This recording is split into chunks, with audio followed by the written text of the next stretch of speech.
एक और अहम खबर, आजम खान ने सुप्रीम कोर्ट से की गुजारिश। आजम खान ने इंतखाबी तशहीर की मांगी है इजाजत। अबूरी जमानत के लिए सुप्रीम कोर्ट में अर्जी दायर की गई है। सरकार जानबूझकर केस में ताखीर कर रही है, इलेक्शन में हिस्सा न ले सके इसकी साजिश है, आजम खान ने साफ तौर पर कहा और उन्होंने सुप्रीम कोर्ट में अब अर्जी दायर की है। बड़ी खबर इस वक्त आपको आजम खान से जुड़ी दे रहे हैं। आजम खान ने सुप्रीम कोर्ट से गुजारिश की है कि इंतखाबी तशहीर करने की इजाजत उन्हें दी जाए। पूरी जमानत के लिए सुप्रीम कोर्ट में अर्जी दायर की गई। सरकार जानबूझकर केस में ताखीर कर रही है। आजम खान ने इल्जाम लगाया कि इलेक्शन में हिस्सा न ले सकूं इसलिए ये साजिश की गई और इसके बाद सुप्रीम कोर्ट में उन्होंने अर्जी दायर की। उन्होंने इजाजत मांगी है कि इंतखाबी तशहीर करने दी जाए। पूरी जमानत के लिए सुप्रीम कोर्ट में अर्जी दायर की आजम खान ने।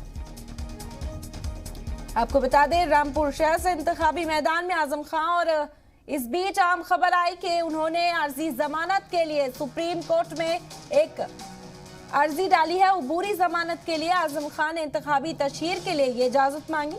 उन्होंने इल्जाम लगाया कि सरकार जानबूझकर केस में ताखीर कर रही है जिससे कि वो इलेक्शन में हिस्सा न ले सके। उन्होंने इस पूरे वाकये को सरकार की साजिश बताया। उन्होंने कहा कि मुझे इंतखाबी तशहीर जो है वो करने से रोकने के लिए सरकार इस तरह की कार्रवाई कर रही है।